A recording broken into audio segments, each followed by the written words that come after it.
Welcome back, everyone, to your favorite movie review channel. It's me, your host, Peter Mann. What's up, y'all, of Mann Cinema Reviews. Today we're going to be covering Eli Roth's adaptation of video game Borderlands.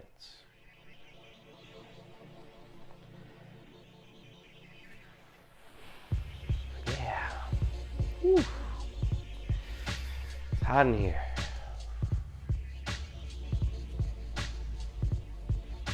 Are you gonna help me out? No, just stay there. I got it. Well, 0 stars. Thank you very much for choosing Mann Cinema Reviews, and we'll see you on the next one.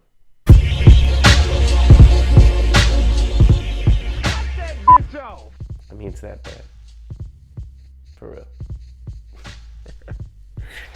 Alright, in all seriousness, thank you very much for choosing Mann Cinema Reviews. Before we get into this review of Borderlands, go ahead and do what you do best, and that's to press like, subscribe, and be sure to hit the notification bell as well to notify you of any and all reviews to this channel.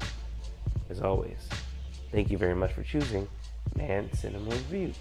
Lilith, a infamous bounty hunter, reunites on her home planet of Pandora to align herself with a team of misfits to take on aliens, monsters, and to uncover the planet Pandora's most explosive secret. Blah, blah, blah, blah, blah. Look, I knew it was trouble once I saw that it was directed by Eli Roth. If you are a fan of the channel, you should know that by now that I've dropped this director's name before. And I'm not the biggest fan of Eli Roth. However, his last film, Thanksgiving, just last year, gave a decent 3-star review. And hey, you know what? I might watch that film and actually think it's a masterpiece compared to Borderlands. Seriously, I was mildly intrigued by this film. Most importantly because of what the film starred. Cate Blanchett. I loved her last film, Tar. She's literally coming off the Oscar nomination. And Jamie Lee Curtis. How dare she? She won last year for Best Supporting Actress. Here, she's slumming it. Kevin Hart took on this role, but hey, maybe he wanted to star in a video game adaptation. I mean, that's great. And they kind of use him kind of as ironically because his character is supposed to be like this big, broad, tall, very superimposing figure. And they play him up because he's short and he's small. And kind of the brunt of all the jokes here. Seriously, that's the film's least worries. Because Borderlands is 101 minutes of just a waste of your time. The film looks cheap, and I don't know whose idea it was to make an adaptation.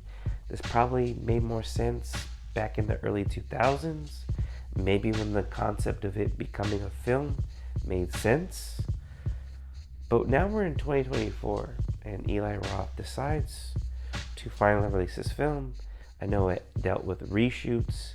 I know that Cate Blanchett and Jamie Lee Curtis both got this film before their Oscar nominated films.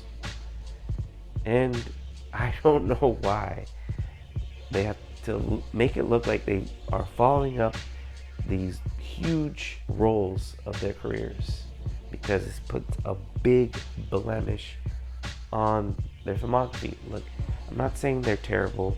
They come to play. There's just not much to say about Borderlands because it's not entertaining, it's not fun, it's barely funny.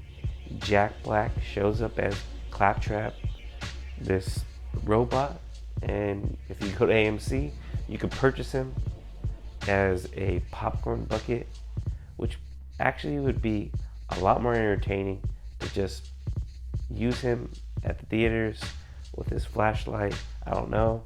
A friend of mine purchased him for $40. $40. That's a steal, man. Borderlands is terrible and is the worst film in Eli Roth's filmography. Congratulations, buddy. I am going to go back and look at your films, and I guess I could really, really appreciate them, and it'll resonate with me. Thank you very much for choosing Manson Reviews, and we'll see you on the next one. I'm out of here. What a waste of time.